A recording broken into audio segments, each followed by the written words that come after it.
Good morning. Thanks for joining us on AccuWeather Weekend. I'm Melissa Constanzer. And I'm Azallion. We're tracking the first big winter storm of 2025, and it's causing some problems already, but we're expecting even more issues as the day goes on. Yeah, the storm moving east towards the busy I-95 corridor just in time for the Monday morning commute. But where it is now, it's not any easier. Let's face it, if you're out and about for your Sunday, hopefully you were prepared for this, as we've been talking about it for a better part of a week. The snow coming into Kansas now as the cold air drives its way through the plains, but ahead of it, there's green, there's pink, and there's blue. And what's really going to cause problems is the pink is ice. So we have ice, and then we're going to have snow behind it. So you have a layer of ice and then snow on top of that. That is not good news for road conditions, but even power outages too. And if you're not getting the wintry side of the idea to have your airline's app downloaded so that you can get alerted right away about any delays or cancellations, because I mean, with these numbers, it's looking likely at this point. Yeah, tomorrow's big hubs of Dulles Airport, Baltimore, and even Philadelphia could have some impacts down the line for your flight.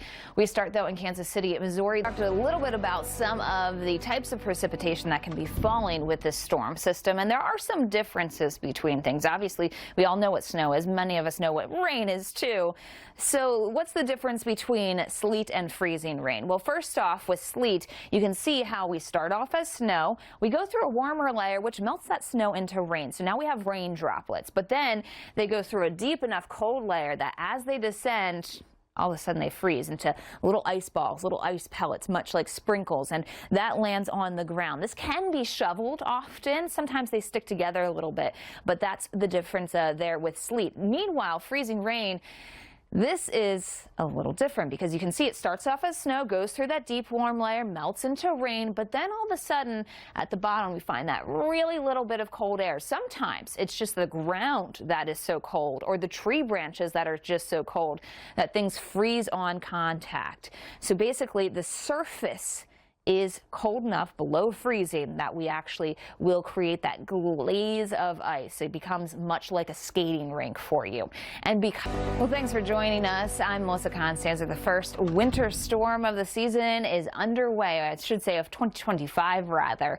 As we start off this new year, we have been dealing with snow and ice in several different locations, and there is still the threat of severe weather to come. So this will be a multifaceted storm here as we talk about the potential for more active weather. Here's the radar scan already showing you what's going on, and you can see plenty of snow on the backside developing there. That's where some of those darker shades of blue are across Kansas.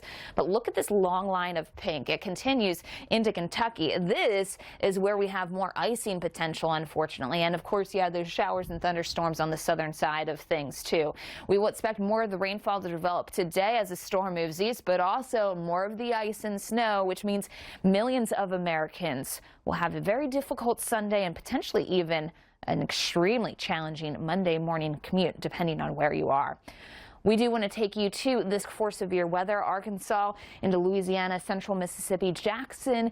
You're looking at the potential for more tornadic activity. We saw a lot of tornadoes last Saturday and some fatalities, unfortunately, across the area. As far as storm reports are concerned, we'll probably see less today across the U.S. than we saw last weekend. However, the reports that we get will come in the form of wind and tornadoes. So both of these can be deadly and damaging.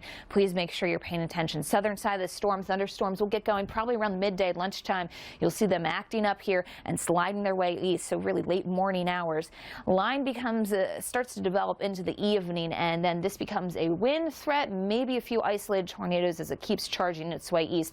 Plenty of rainfall with this, but it does move, so it's not going to linger over one area. So I think the flooding threat is a bit low. Up a little bit. Taking a look at the radar, we've seen that line of storms move through Dallas, parts of Oklahoma, continuing to move east here. We actually do have our first severe thunderstorm warning of the day that has popped up here in Texarkana. This is going to be in effect until 10:45 a.m. local time here. We do expect to see more of these kinds of watches and warnings issued as we go throughout the day.